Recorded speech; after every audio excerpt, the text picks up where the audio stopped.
Today we have the pleasure of speaking with Stacey Aldrich, who is the Hawaii State Librarian. Happy you could join us too.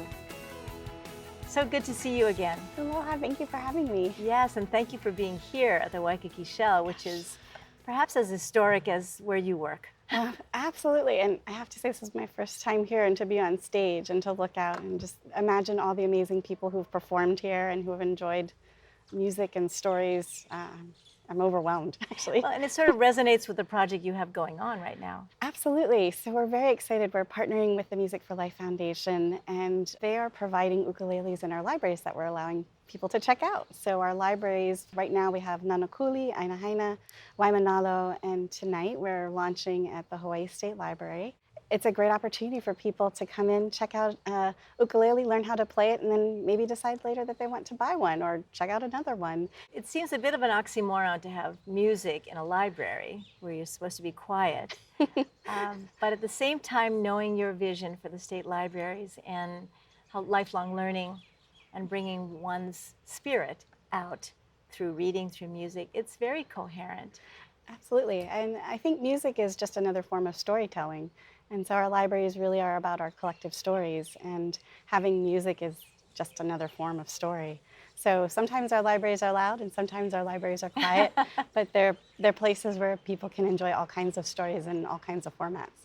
And learning, and I think actually as you're speaking right now, it seems that you're setting a precedent for learning to be energizing and maybe a little loud sometimes. Exactly.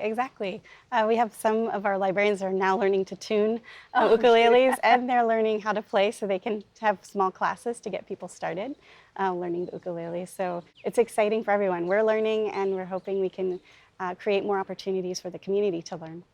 You know, you've been a very stalwart voice for maintaining state libraries. I know you still feel that It's an essential part of our community. Absolutely. I think when we think about the value of libraries in the 21st century, there's a new book out by Eric Kleinenberg called Palaces for the People. And what he describes is this importance for a society to be successful and coherent. You have to have places where everybody can meet. Every color, every race, every religion, and libraries are those places. So every time we're investing in our libraries, we're not just investing in ensuring that everybody has access to read books, to get information, to write a resume, to have access to the internet, to take their children to story time, to get ready for school, to learn. We're also creating spaces for our communities to come together and to be coherent and to be with each other so we can be successful as communities. That's a huge evolution from how they started as quiet places where the studious ones go, right, to find information. How are you finding the receptivity from your incumbent librarians as well as the public? Public must love it.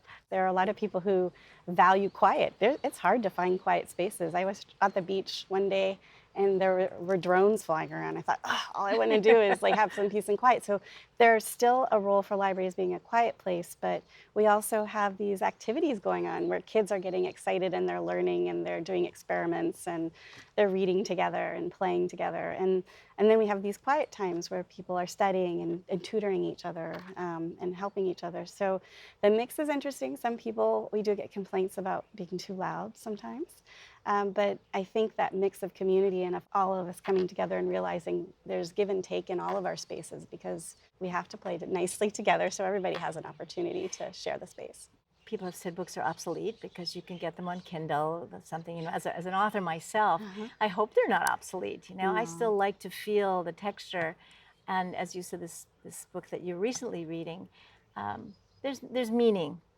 There's absolute meaning. We're catching up to the technology, and people are studying the differences between reading paper and reading online. And a recent study just came out. They gave books to parents. One group got an ebook and one group got an actual physical book. And then they observed how they interacted with their child with the book. And the parents who had a physical book interacted more than the parents who had a screen in front of them.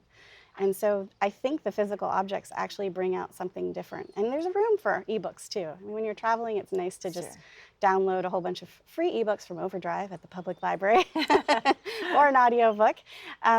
But there's also times when you want the physical because you're absorbing all. The story has more to it than just the words on the page. And I honestly think the future of ebooks needs to be something different. Just translating it into a digital format to me is not that interesting. It makes it convenient, but not necessarily a better read. So sounds like that might be an upcoming project for you and the State Library. Absolutely. Thank you for taking the time again to be with us and for sharing the joy you have.